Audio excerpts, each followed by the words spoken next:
Disculpen un segundo que tengo que poner. Ahí. Bien, vamos hoy a compartir un tema que decidí titular de la siguiente forma: ¿regalo barato o caro?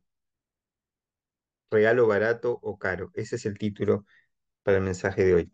¿Y qué este título?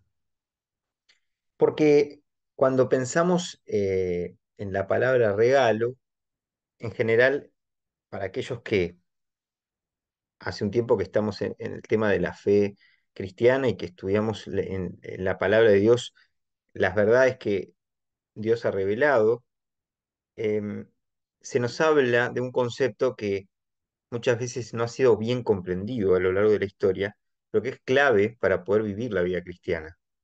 Y es el concepto de la gracia, ¿no? La gracia.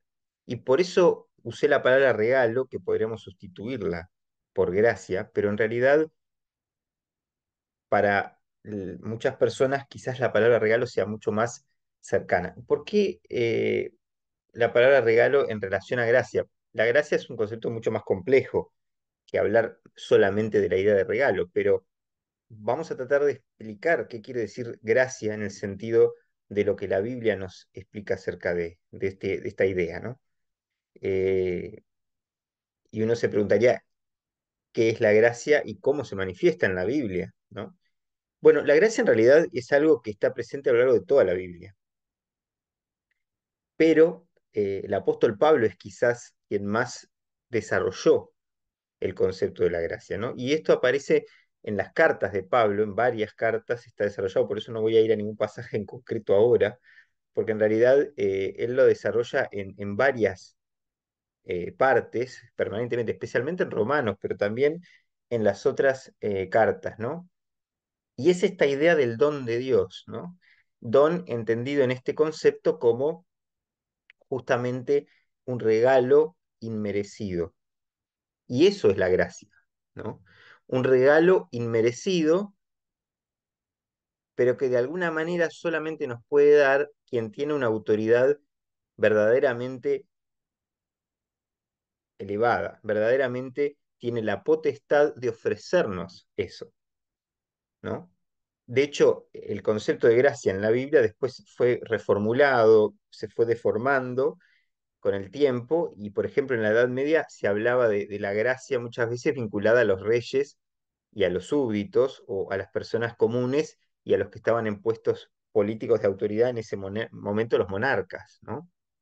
Que de alguna forma extendían su gracia a la gente en el sentido de darles la posibilidad inmerecida de que se acercaran a ellos, de que ellos los escucharan, de que ellos les dieran algún tipo de respuesta, beneficio o regalo, ¿no? Por eso hablamos en este sentido, del regalo en el sentido de lo inmerecido que solamente Dios nos puede dar, porque ese era el concepto original que aparecía en la palabra de Dios, que Pablo desarrolla a nivel cristiano, esta idea de que nosotros somos salvados, y también es un concepto que a veces se ha malinterpretado, a veces se dice que somos salvos por fe, no somos salvos por fe, somos salvos por gracia, a través de la fe. Y eso es algo que tenemos que aclarar porque a veces nos equivocamos la idea de salvación por fe o justificación por fe, que son cosas diferentes. Es decir, la justificación es por fe, pero la salvación es por gracia. Porque, ¿qué quiere decir? No es que porque yo tenga fe simplemente en Dios, eso me alcanza para salvarme. No, me salva la gracia que Dios me ofrece cuando creo en esa gracia, que es lo que se produce por la fe. Entonces, Lutero desarrolló muy bien toda esta idea en la época de la Reforma, porque él dijo, somos salvados por gracia, justificados por fe a través de Cristo, ¿no? Entonces, no es la fe en cualquier cosa, es la fe en Cristo. ¿Y eso qué quiere decir? La fe en la gracia que Dios me da a través de Cristo. Y por eso es muy importante, por eso era aquel himno famoso, ¿se acuerdan que nosotros cantábamos durante muchos años, que son himnos, ¿verdad? Que hace siglos que fueron compuestos, y dice, salvos por pura gracia, siervos por puro amor. ¿Y esto por qué? Porque es clave entender esto. Nosotros somos salvados por gracia actuamos por fe debido a eso y recibimos esa gracia por fe, porque tenemos que creer en esa gracia, si no la podemos recibir, pero después somos siervos de Dios por puro amor, no porque ser siervo me haga ser acepto delante de Dios. Lo que me hace acepto delante de Dios es la gracia que Dios me ofrece, pero luego yo como respuesta a esa gracia obedezco. Y al obedecer soy siervo, por amor a Dios y por amor a los demás. Y ahí se cumple todo ese paradigma, digamos, esa idea principal que está en la palabra de Dios de que tenemos que amar a Dios con todo nuestro corazón, alma, fuerzas, mente y todo, y luego a nuestro prójimo como a nosotros mismos. Porque de alguna forma recibimos la gracia de Dios y eso nos hace siervos de Dios y hacia los demás. Hacia Dios y por ende hacia los demás. Entonces, ¿por qué esta idea, ¿no? Tan importante? ¿Por qué queremos recalcarla? Que todos nosotros la hemos escuchado, pero quizás haya personas que luego escuchen esta grabación que por ahí no conocen mucho sobre esto o han entendido quizás mal o no lo han entendido bien o no se lo han explicado o nunca escucharon hablar de esto.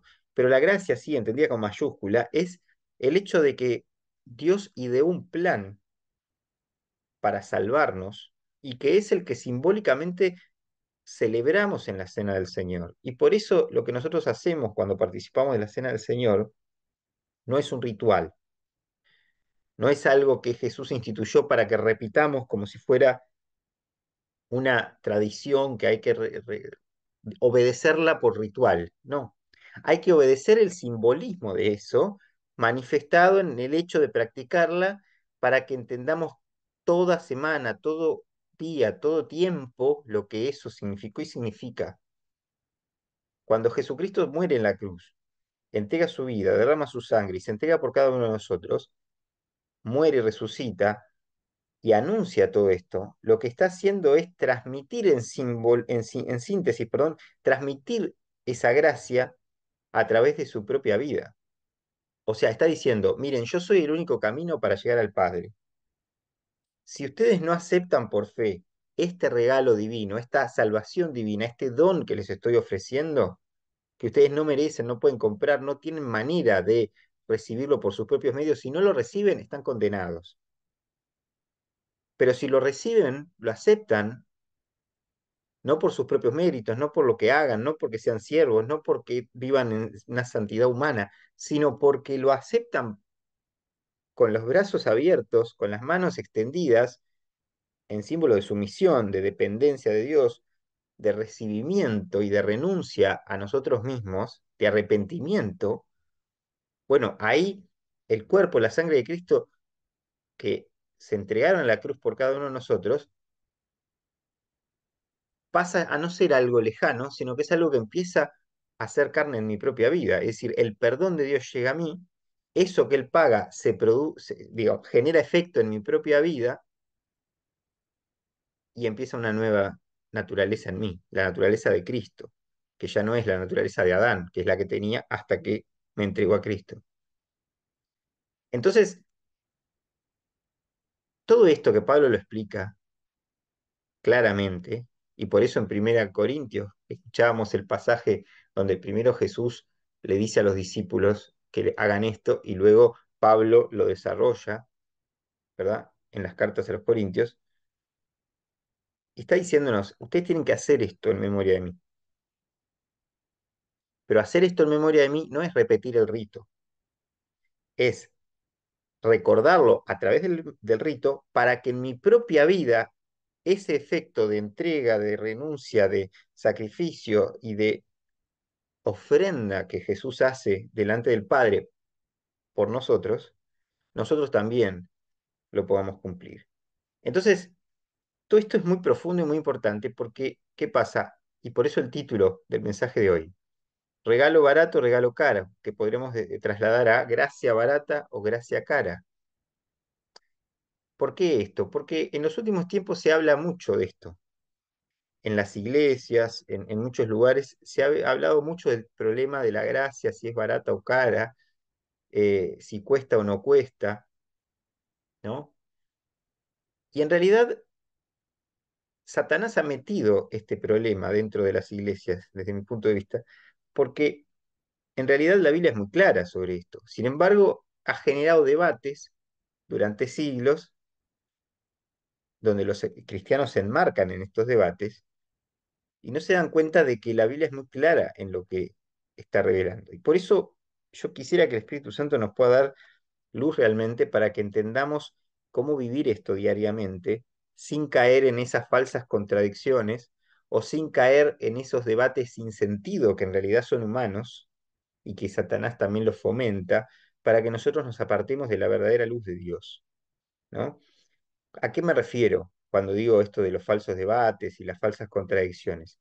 Cuando Lutero, por ejemplo, tiene que clavar las 95 tesis en la puerta de la iglesia de Wittenberg en Alemania, es porque él se da cuenta de que en la época se estaba sobreenfatizando tanto la idea de la obediencia, el fruto y la obra, más que nada, al punto de que llegó a un extremo tan grande que la gente creyó en la penitencia, ¿no? O sea, la gente terminó creyendo en que si yo hago algo para Dios, entonces Dios me da su gracia. Y Lutero, claramente estudiando a Pablo, se da cuenta, porque eso lo afectaba a él. Él sentía que el esfuerzo permanente que él hacía para acercarse a Dios lo acercaba a Dios, y lo que él sentía era que se alejaba cada vez más. ¿Por qué? Porque se daba cuenta, a medida que más se acercaba a Dios, lo santo que Dios era y lo pecador que él era. Y entonces él decía, ¿cómo yo puedo acercarme a Dios siendo tan pecador si cada día que avanzo en mi acercamiento a Dios me voy dando cuenta cuán pecador soy? Y entonces ahí, leyendo todo el tema de la justificación por la fe de la que hablábamos y demás, que además Pablo lo cita incluso de los profetas del Antiguo Testamento, por eso digo que está en toda la Biblia, no es algo que aparece en el Nuevo Testamento. De hecho, Pablo explica muy bien, y lo explica también la epístola a los Hebreos, cómo todos los grandes patriarcas y todos los grandes héroes de la fe del Antiguo Testamento fueron justificados por fe porque creyeron en la gracia de Dios.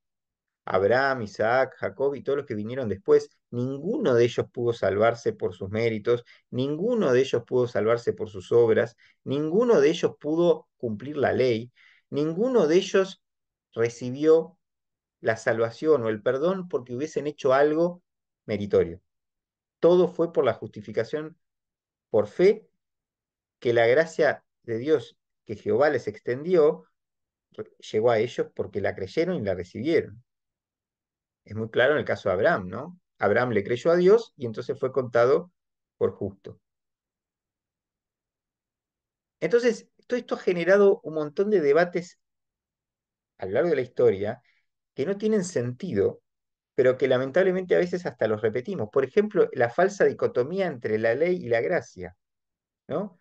Se dice, bueno, estamos en la era de la iglesia. Entonces, como estamos en la era de la iglesia, la ley se terminó. ¿Pero qué quiere decir que se terminó? Claro que se terminó en el sentido que estamos en la era de la iglesia, la era de la iglesia es la era de la gracia, eso es cierto, pero eso no quiere decir que entonces, como alguna gente ha malinterpretado, yo he escuchado creyentes que tienen este concepto errado, piensan que en el Antiguo Testamento la gente se salvaba por sus obras. Eso es un disparate, digamos.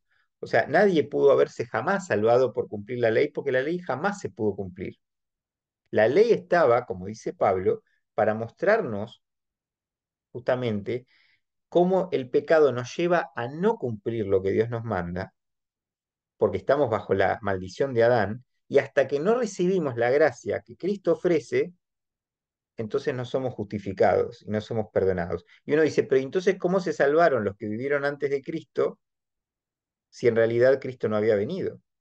Porque para Dios no hay tiempo. Entonces, cuando Cristo muere en la cruz, su efecto es retroactivo. Es decir, Jesucristo muere en la cruz en el siglo I de nuestra era, y eso es lo que genera que todos los que vinieron antes pudieran ser justificados por haber aceptado la gracia divina que por fe recibieron. Todo eso está desarrollado en Hebreos, está desarrollado por Pablo en Romanos, en las otras cartas, y está explicado. Y por eso Jesús dice, ustedes no me eligieron a mí, yo los elegí a ustedes, les dice a los discípulos. Es decir, desde la preexistencia de Cristo, desde antes de la fundación del mundo, Jesús Ya sabía quiénes iban a recibir esa gracia. Y Él los va a elegir y les va a preparar el camino para que ingresen a su reino, para que entren. Entonces, ¿qué quiere decir? Que nosotros, ¿qué quiere decir que vivimos en la era de la gracia? Que estamos bajo el tiempo en el cual ya se cumplió históricamente el sacrificio de Cristo. Y por lo tanto ya la iglesia inaugura una nueva etapa donde el velo del templo se rompió. ¿Se acuerdan ustedes que en el momento en que Jesús muere, qué pasa? El velo del templo se rompe. Y el velo simbolizaba que la ley. Pero el problema no es que la gente, hasta que el velo del templo se rompió, tenía que cumplir la ley para acercarse a Dios. La ley estaba para cumplirla así en Israel, pero el problema es que los israelitas no la cumplían, y no la iban a cumplir, y no la podían cumplir. Y cuando nosotros decimos la ley de Dios que está implantada en nuestros corazones, la tenemos que cumplir, eso sigue vigente. El problema es que no la podemos cumplir, porque tenemos todavía la lucha entre la naturaleza de Adán y la naturaleza de Cristo. Entonces, ¿qué es lo que nos queda? Bueno, vamos a leer un pasaje que nos va a explicar entonces qué es lo que tenemos que entender de todo esto para poder vivir una vida cristiana centrada en la gracia y no en una gracia barata, como algunos la llaman, sino en una gracia verdaderamente cara, costosa, pero no es que es costosa porque nosotros la hacemos costosa, sino que es una gracia gratuita para nosotros, pero costosa para Dios, porque Jesucristo tuvo que morir para que esa gracia llegara a nosotros. Quiere decir que le costó tanto que no podemos trivializarla. Entonces algunos la han, incluso la hemos trivializado a veces pensando que esa gracia es algo, bueno, Dios me perdona, Dios me salva, y entonces como me perdonó y me salvó, después yo hago lo que quiero. No, la gracia no está dada a nosotros para que hagamos lo que queramos. La santidad no es una opción para el creyente. La santidad es una cosa que necesariamente se genera en el creyente cuando se recibe la gracia. ¿Pero qué quiere decir eso? ¿Que no vamos a pecar más? No.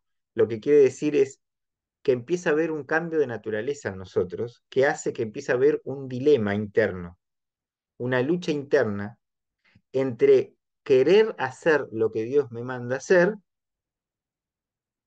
fomentado por la naturaleza de Cristo que viene a través del Espíritu de Dios, y no querer hacer lo que Dios me manda hacer, que sigue ahí peleando con esa nueva naturaleza que es la naturaleza de Adán, que hemos recibido por herencia. Entonces, fíjense lo que dice Pablo acá, capítulo 5 de Romanos. Epístola a los Romanos, carta a los Romanos, capítulo 5.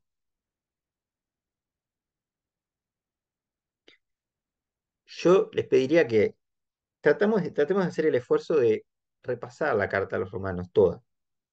En nuestros tiempos devocionales, tratemos de releerla y profundizarla en oración, buscando que Dios nos revele más verdades sobre todo esto. Pero miren lo que dice en Romanos 5. Dice, voy a leer en la versión Dios habla hoy, versículo 1. Así pues, libres ya de culpa, gracias a la fe, tenemos paz con Dios por medio de nuestro Señor Jesucristo. Pues por Cristo gozamos del favor de Dios por medio de la fe. Y esto es lo que yo les decía recién, ¿no? Por medio de la fe en Cristo, gozamos del favor de Dios, que sería la gracia. Ese don no merecido, ese regalo no merecido. El favor es eso, es darte algo que vos no podés comprar, pagar, ni mereces. Es ese don, esa es la gracia. Acá le llama favor, pero es esa misma idea, ¿no? Versículo 2. Pues por Cristo gozamos del favor de Dios por medio de la fe y estamos firmes y nos alegramos con la esperanza de tener parte en la gloria de Dios. Y no solo esto, sino que también nos alegramos en el sufrimiento, porque sabemos que el sufrimiento nos da firmeza para soportar y esta firmeza nos permite salir aprobados y el salir aprobados nos llena de esperanza. Y esta esperanza no nos defrauda, porque Dios ha llenado con su amor nuestro corazón por medio del Espíritu Santo que nos ha dado.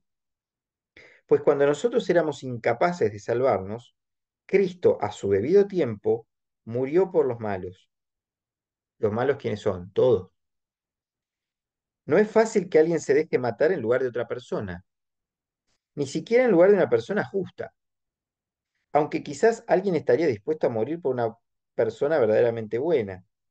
Pero Dios prueba que nos ama en que, cuando todavía éramos pecadores, Cristo murió por nosotros. Y ahora, libre ya de culpa mediante la muerte de Cristo, con mayor razón seremos librados del castigo final por medio de él. Acá está el resumen de todo lo que decimos, ¿verdad? Cristo muere en la cruz para pagar nuestro pecado, lo que celebramos en la cena, muere y resucita, y eso nos libera de culpa, y por lo tanto somos liberados de ¿qué? Del castigo final, que es la condenación eterna, que es estar lejos de Dios por siempre, que es el estar en, en el infierno y en un más allá permanentemente lejos de Dios y condenados y torturados por no haber recibido esta salvación. Bueno, somos libres de todo eso si aceptamos por fe lo que Cristo nos ofreció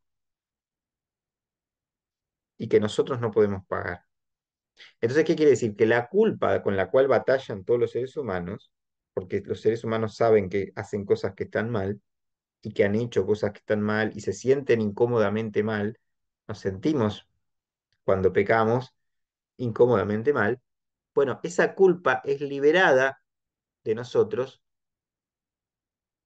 cuando recibimos a Jesucristo. Pero la pregunta es, ¿y qué pasa cuando empezamos ese camino de fe? Cuando ya somos cristianos y ya recibimos eso. ¿Qué pasa con nuestra culpa? ¿Qué pasa con nuestros pecados? ¿Qué pasa con nuestros errores? ¿Qué pasa con las cosas que Dios nos manda hacer y no hacemos o que no nos manda hacer y hacemos? ¿No? O sea, la santificación. Esa es la santidad de Dios en nosotros. El buscar diariamente ese proceso.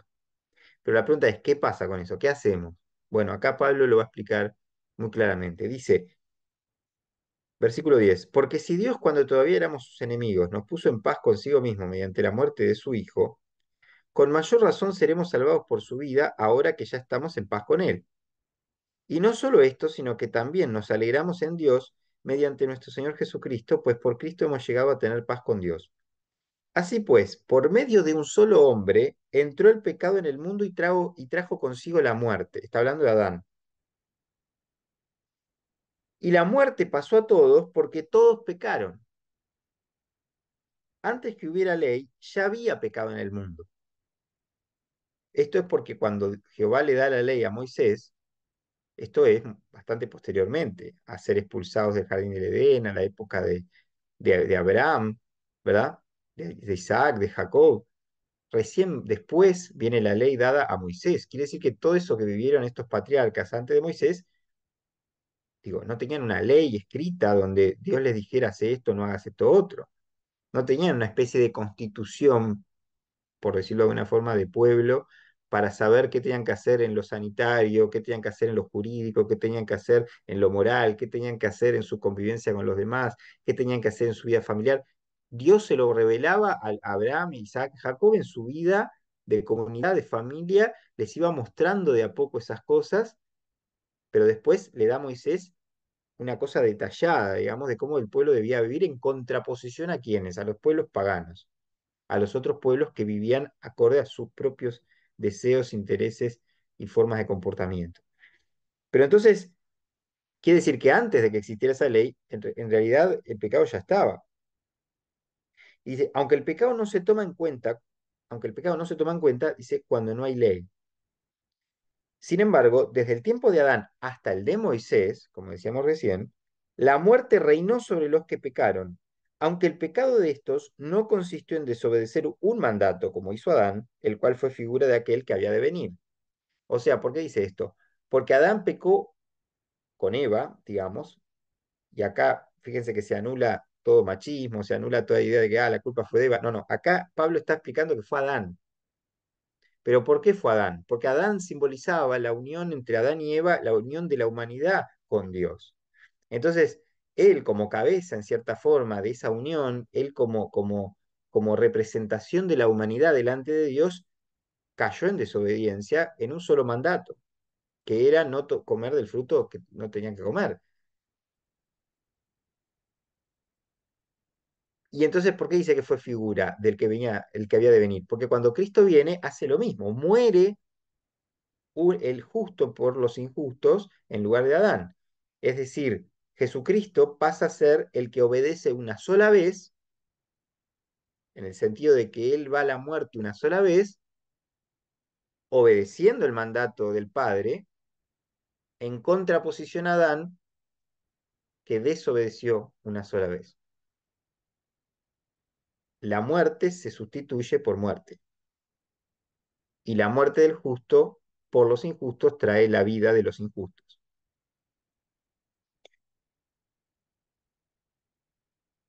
Versículo 15. Pero el delito de Adán no puede compararse con el don que Dios nos ha dado. Y esa es la gracia. Ese don que nos ha dado es la gracia. Pues por el delito de un solo hombre muchos murieron. Pero el don que Dios nos ha dado gratuitamente por medio de un solo hombre, Jesucristo, es mucho mayor y en bien de muchos. Y acá es de muchos, porque aunque muere por todos, solo los muchos son los que se apropian de esa gracia.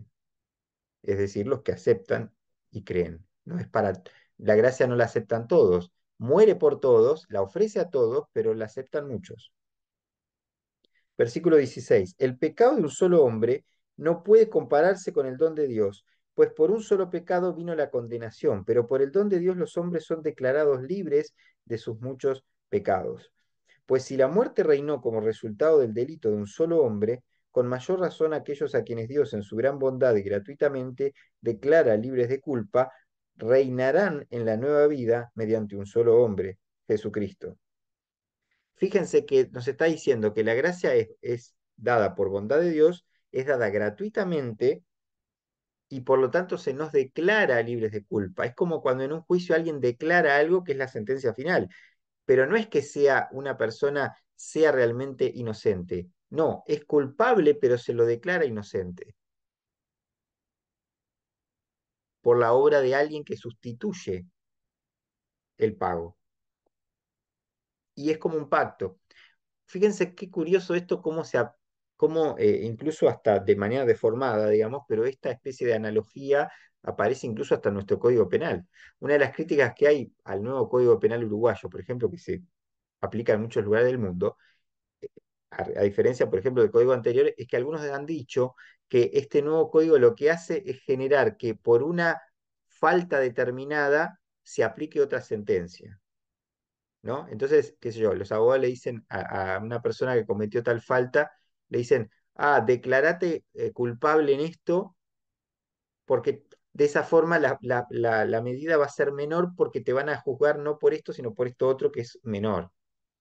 Entonces, ¿qué hacen? Pactan. Y por eso después la gente se queja y dice, porque fulano mira lo que hizo y en lugar de que tener 25 años de prisión tiene 10 o menos, ¿no?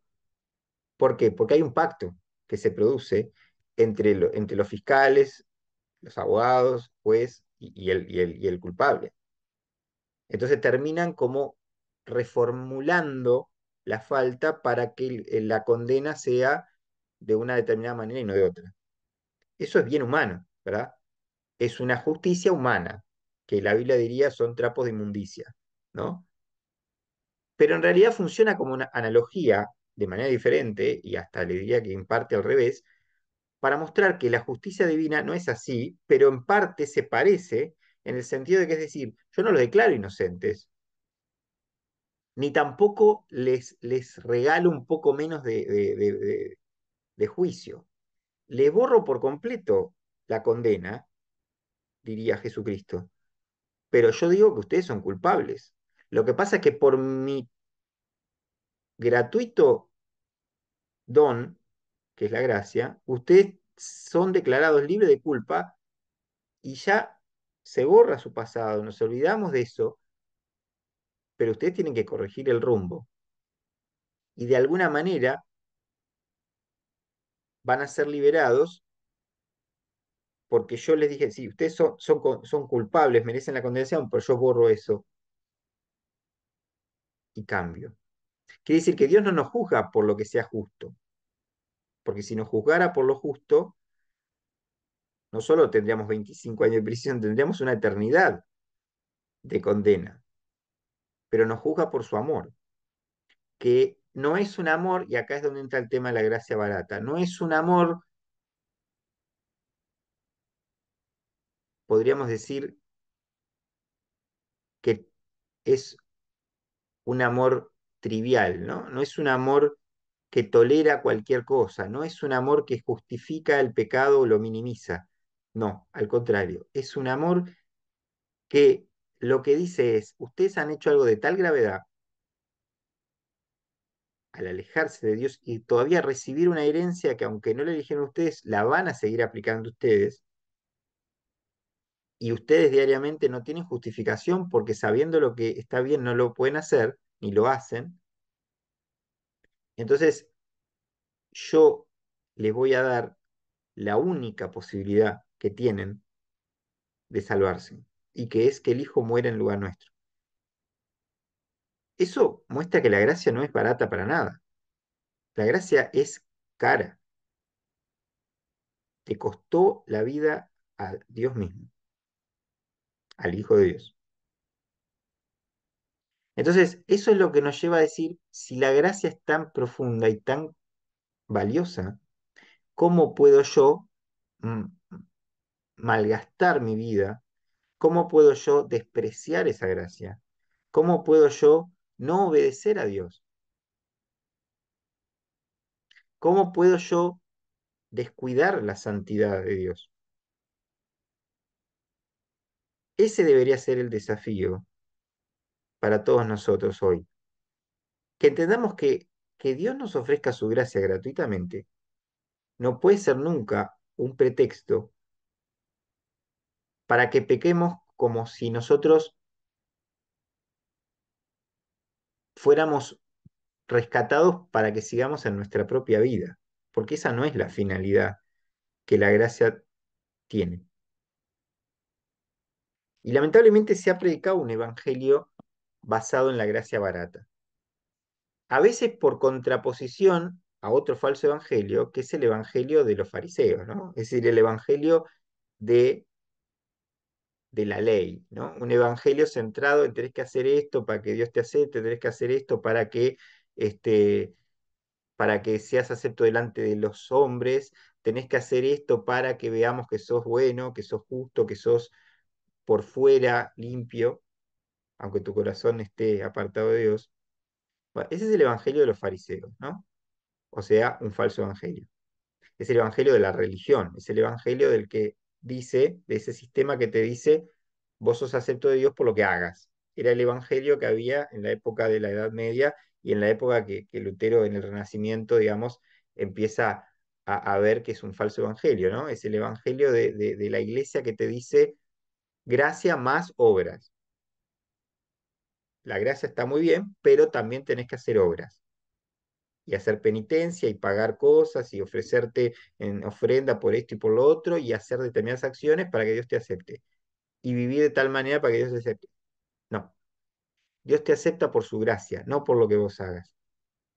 El problema es que luego la gracia genera un cambio en vos que hace que tu vida cambie.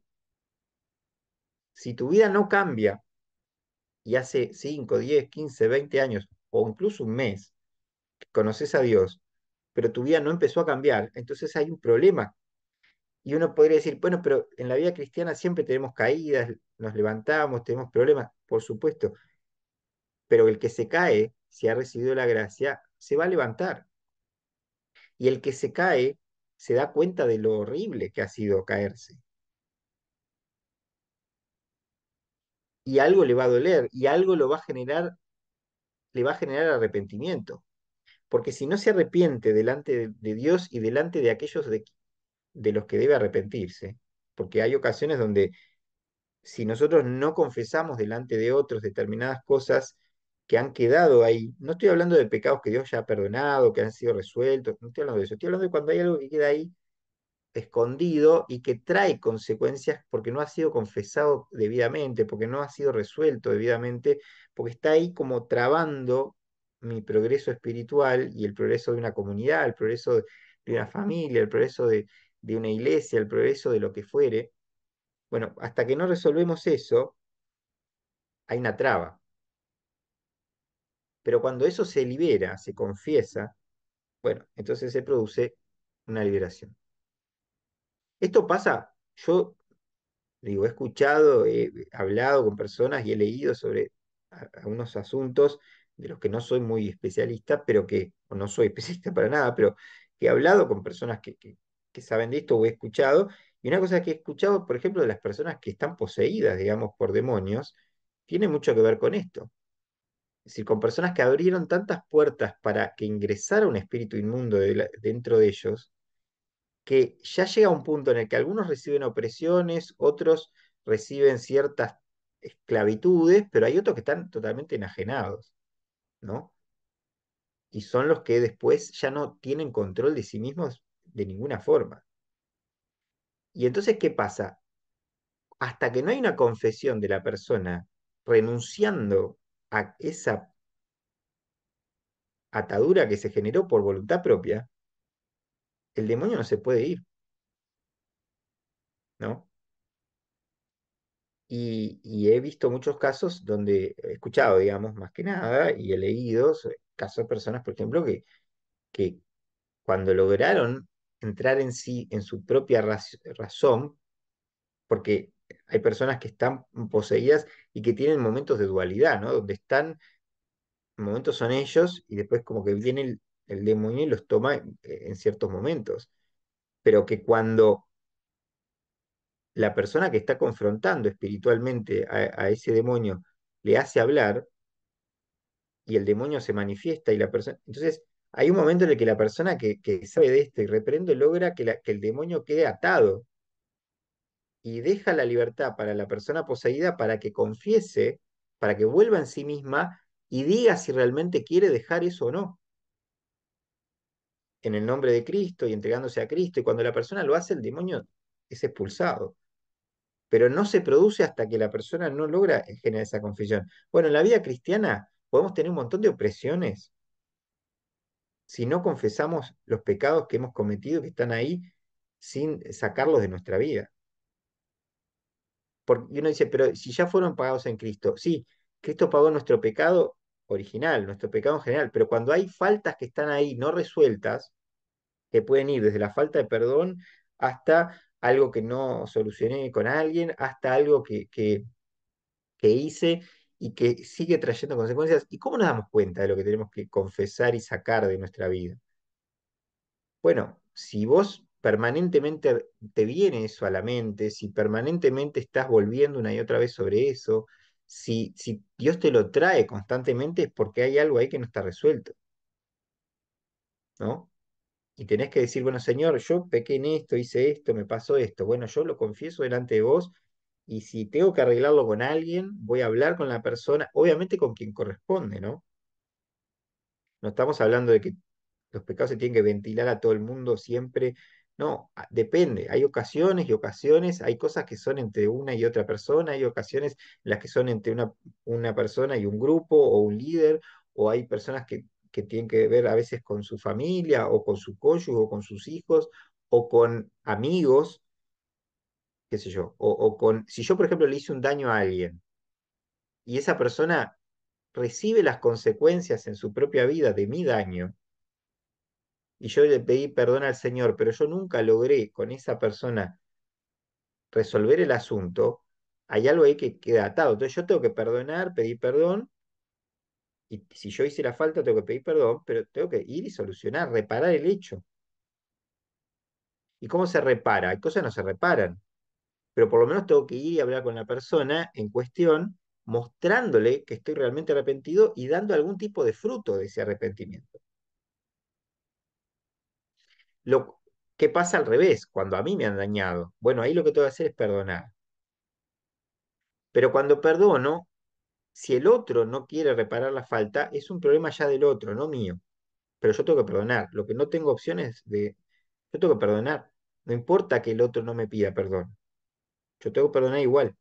Por algo Jesús, cuando está en la cruz, nos da ese ejemplo, ¿no? ¿Qué hace el Hijo de Dios en la cruz? Los ve escupiendo, maltratándolo, burlándose, diciéndole cualquier cosa, ¿y qué hace Jesús? No dice, Señor, mandale fuego, Señor, ya van a ver lo que les va a pasar, Padre,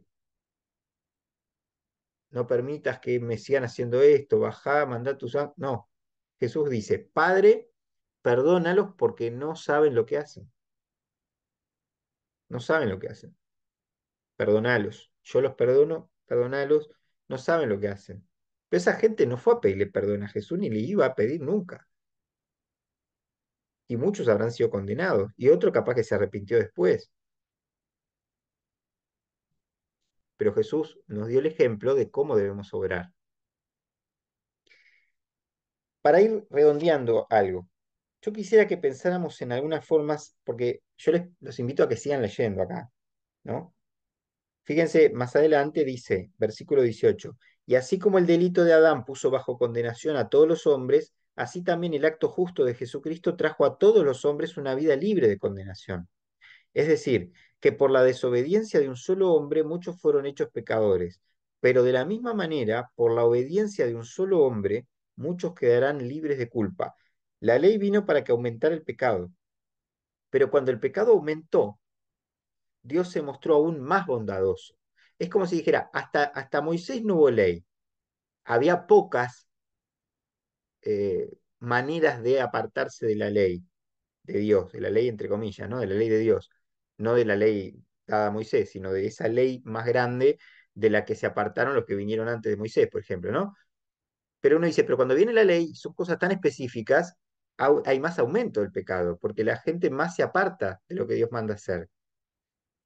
Pero cuando esto pasó, es como si Dios dijera, miren, ¿saben qué? Tienen tantas maneras de pecar que les voy a dar más gracia abundante, más posibilidad de que sean rescatados incluso de más pecados. Porque en el fondo yo salvo del pecado, no de los pecados. Del pecado que luego trae como consecuencia los distintos pecados y subpecados, por decirlo de alguna forma, ¿no? Es decir, a veces uno se cree que Dios me salva de la mentira, o Dios me salva de la envidia, o Dios me salva de la infidelidad, o Dios me salva de la avaricia, o Dios me salva de la fornicación. Dios me salva del pecado. Todo eso otro son consecuencias y subconsecuencias del pecado, ¿no? Es como una vez escuché a alguien que creo que tenía razón en su interpretación y decía, el divorcio no es un pecado, es un error teológico decir que el divorcio es un pecado. Lo que es un pecado es lo que es previo al divorcio, que genera como consecuencia, por ejemplo, el pecado. Perdón, que genera, digo, el divorcio. O sea, en otras palabras, sería como decir, no es que el divorcio sea el pecado. Cuando si ustedes miran lo que Pablo dice, los que hacen esto, nunca dice el divorcio, pero dice un montón de cosas que generan divorcios, por ejemplo, ¿no? Entonces uno dice, no es que cuando una persona llegó al divorcio pecó, no, pecó antes en todo caso. El divorcio fue la consecuencia del pecado.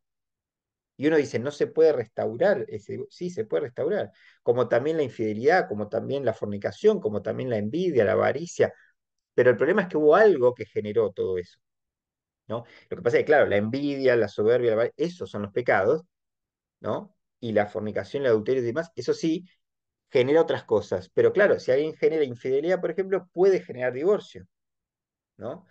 Puede generarlo, no siempre, pero puede generarlo. Si alguien actúa con envidia, puede generar división en una relación de amigos, por ejemplo.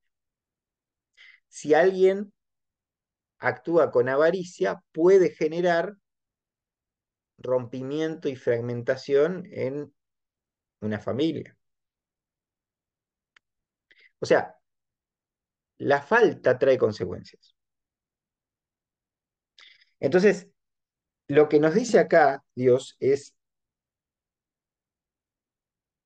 como le ha revelado a Pablo, que todo esto a través de Cristo es acabado cuando realmente vamos a la cruz, a los pies de Cristo. Por eso Jesús dice, el que me quiera seguir, cargue su cruz y sígame. ¿Y qué simboliza la cruz? Ese pecado que está con nosotros, ¿qué tenemos que hacer? Cargarlo diariamente.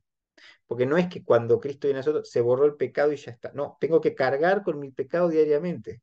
Porque si esa doble naturaleza que sigue en mí va a llevarme a esa dicotomía permanentemente. Quiero hacer algo y no lo hago. Miren lo que dice más adelante. Yo les pediría que después lean, porque por tema de tiempo no puedo hacerlo ahora, pero sigan leyendo en sus casas. Pero termino con esto. Capítulo 7, Romanos, dice, versículo 15.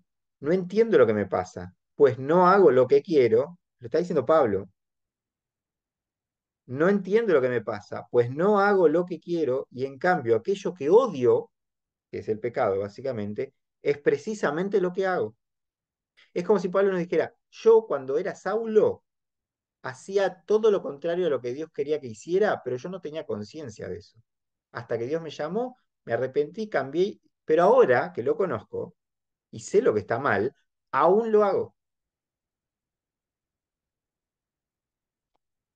Y dice entonces, versículo 16, pero si lo que hago es lo que no quiero hacer, reconozco con ello que la ley es buena. O sea, lo que nos está diciendo es el pecado, y lo dice el versículo 17, es el pecado el que me hace hacer lo que está mal.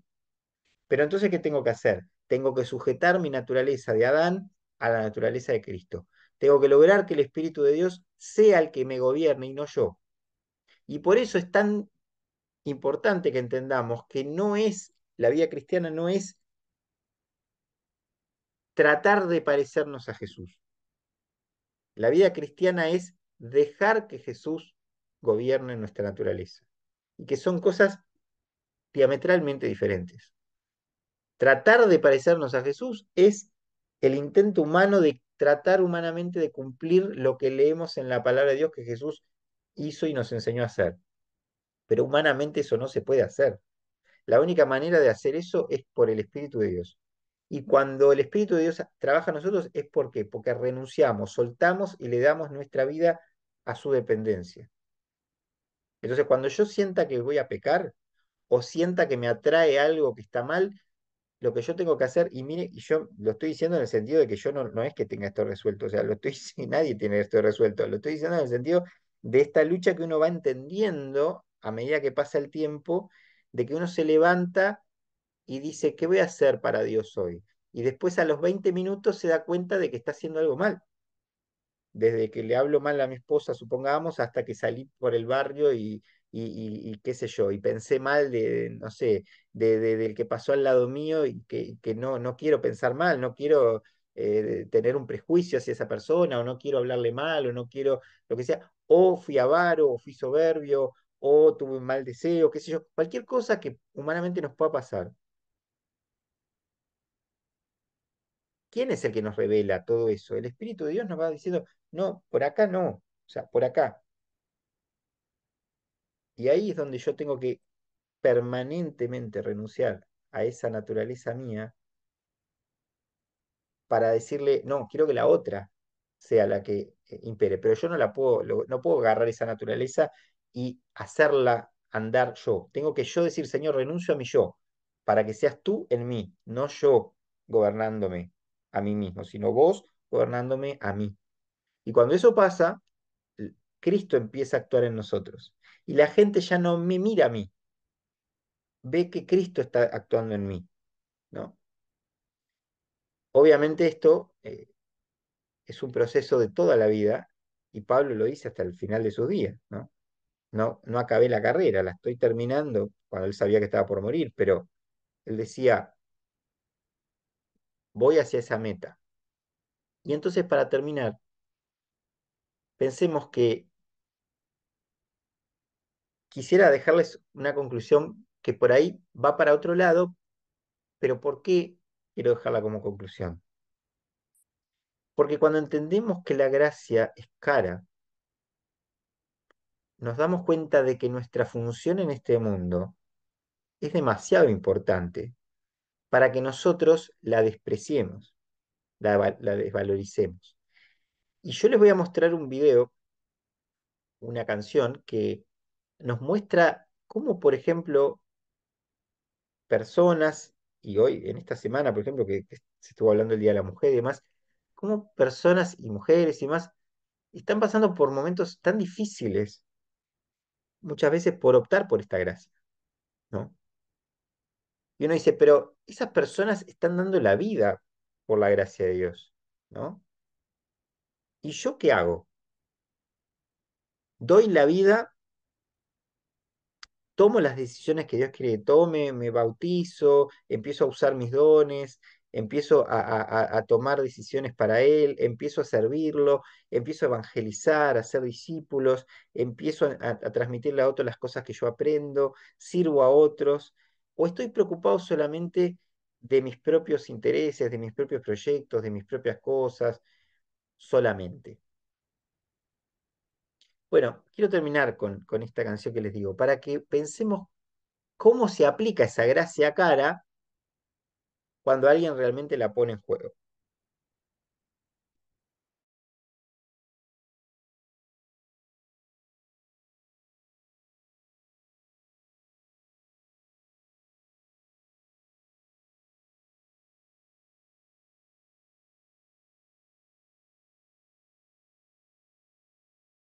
Voy a retirar, aunque me quieran tirar. No me caí ni me perdí, yo siempre estoy en el ring. Del primer run del camino.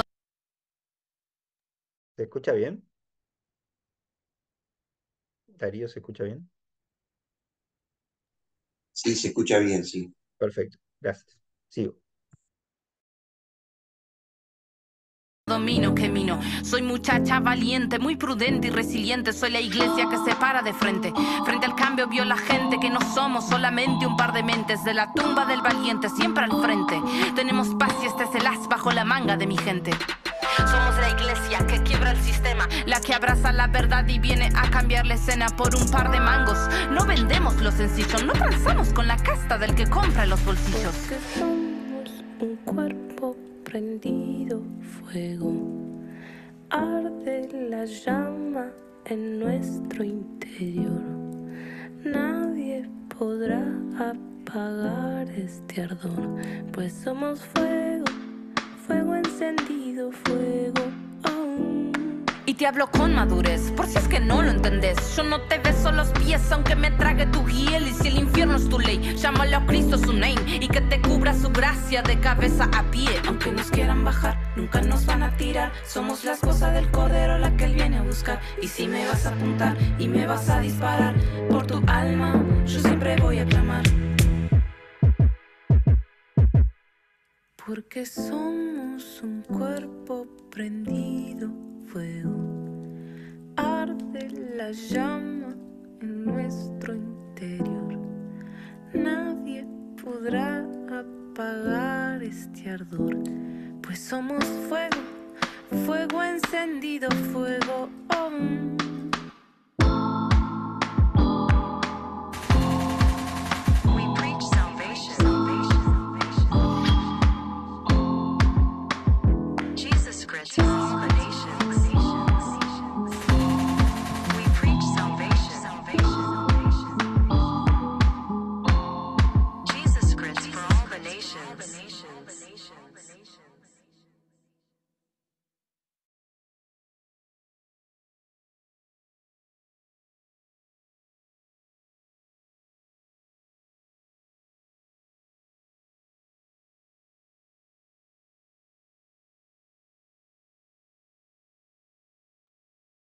Bueno, creo que ha quedado claro y me parece que es una síntesis adecuada para lo que estábamos conversando. Vamos a orar. Señor, gracias. Gracias por tu gracia. Gracias porque somos la esposa del Cordero, Señor, como decía esta canción. Y eso implica jugarnos por ti, Señor. No pensando en una gracia que porque es gratuita es poco importante, sino que es una gracia muy costosa que le costó a tu Hijo, Señor, la cruz. Y cuando participamos de esos símbolos, como veíamos también en el video, tenemos que pensar en todas estas cosas, Señor. Y por eso te damos gracias, por tu amor, por tu misericordia y por tu gracia, para que podamos diariamente renunciar a todo aquello que debamos renunciar, cambiar nuestras prioridades y responder al llamado que tenés para nosotros. Todo esto te lo pedimos en el nombre de Jesús. Amén.